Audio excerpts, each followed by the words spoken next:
I have an example while you think that. Yeah.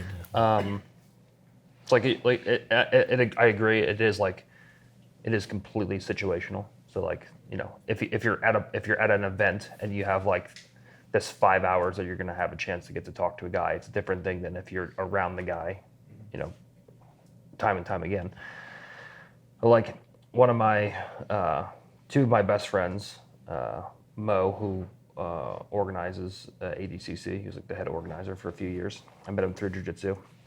Him and his brother Ali are very, very like rich entrepreneurs, and Mo has a passion for jiu-jitsu. He's like a rich guy who like doesn't have to do anything jiu-jitsu related. And I always tell him like, you're wasting your time with these people in jiu-jitsu. Just be a rich guy on a yacht and hang out. But he just loves jiu-jitsu and he just loves to get involved and help people and organize tournaments and all these things. And his brother is like a real serious dude. Like reminds me a lot of the things we talked about today. Like really picks who he's around. Like doesn't give his phone number out. Like just wants to get done with high level people and like that's it. So naturally he doesn't want to be around jiu-jitsu guys because we're all broke for the most part.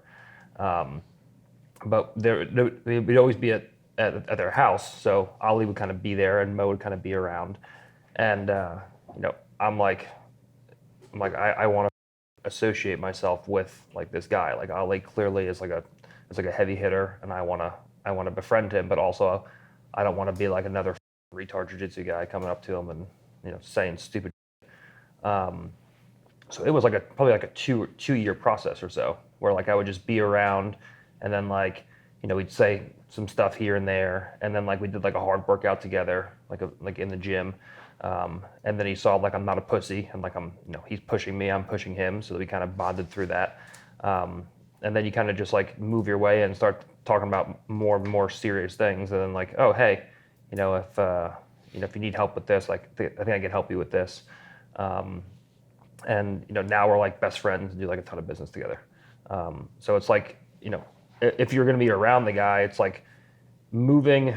It's almost like you move in like just to the line, and then you back away just to give him space and comfort of like, okay, this guy like said some good things, and like we had like a decent conversation, but wasn't overbearing.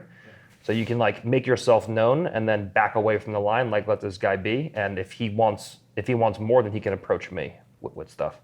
So it's like stepping right up to the line without like being weird or annoying about it, and just like letting people know like, hey, I'm here. I think that I can be useful in this way, and then kind of backing off and letting him come back to you. It's like a strategy that's worked really well for me. I think if you have good social infrastructure in general, and meaning you have good relationships with everybody, the people that are around you, you have good, healthy relationships. If I meet a guy and he doesn't have any friends for very long term, he has no long-term friends, and that's the same type of person, usually also is pretends to be a victim, that this guy f***ed me over and that guy f***ed me over and this guy stole from me, and I don't know. I get concerned about that very quickly when I see somebody who doesn't have people that stay in their life long term. There's a lot of people here that I know them for a long time, and some of you guys I know a long time. So I usually think they're the problem. When a guy's saying he doesn't have friends for more than a year and has a lot of problems with people, I'm like, something's wrong with that guy. I don't need to know what. I don't care what. I just know something's wrong with that guy. I don't need any more information. Not worth the time. I think it provides other people comfort. It's like, how long have you guys been working with me? Just one by one as you choose. 5 years. 6 now, actually. I want to say it's like 9 years. Yeah. 5, 6, 9, 17. 6. 12. So it's because I'm so sweet all the time. I think it's because I'm so sweet they just like to stick around. So I think that's useful. And then as far as quality of people, it's like, no, any of them seem distressed that we're up at 1:30 still talking here? It's no problem. They're used to that. Other people that come around, I don't care about celebrity so much, but a lot of people do. I like money a lot more than if I could choose to have like a lot more money or a lot more celebrity. It's a very easy choice for me. I think you'd make the same choice. That I would agree that